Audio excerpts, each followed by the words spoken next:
कहाँ से आले सदा शिव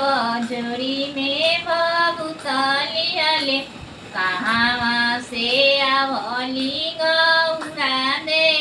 हाथ में कलश लियाले कहाँ से आवली गौरा दे हाथ में कलश लियाले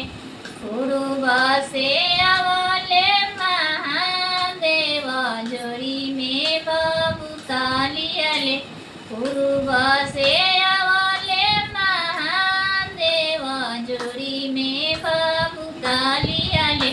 पश्चिम से आवली गौरा दे हाथ में कलश लियाले पश्चिम से आवली गौरा दे हाथ में कलश लियाले कहाँ बैठई महादेव जोड़ी में बबुतलियाले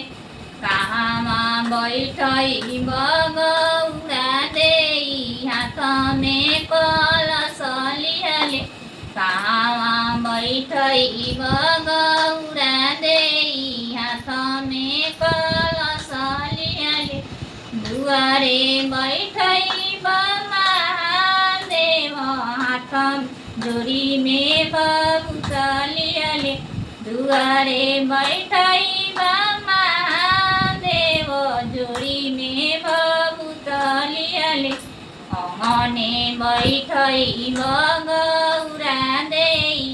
हाथ में कलश लियाले अंगने बैठई गौरा दे हाथ में कलश लियाले काले खियाई महादेव जोड़ी में बबुतलियाले काले खियाई गौरा दे हाथ में कलश लियाले काले खियाई गौरा दे हाथ में कलश लियाले भांगिए खियाई महादेव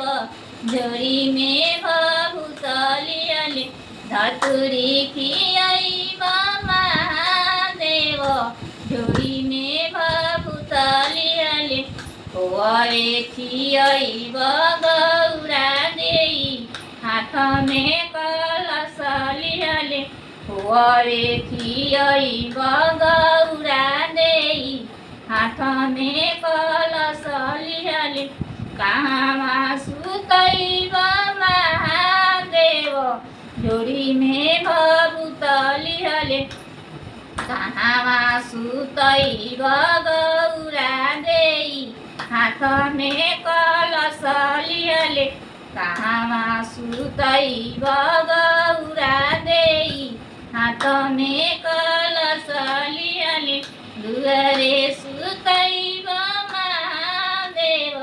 जोड़ी में बबुतलियाले अंगने घर में सुतई गौरा दे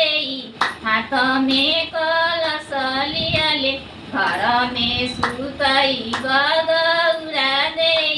हाथ में कलश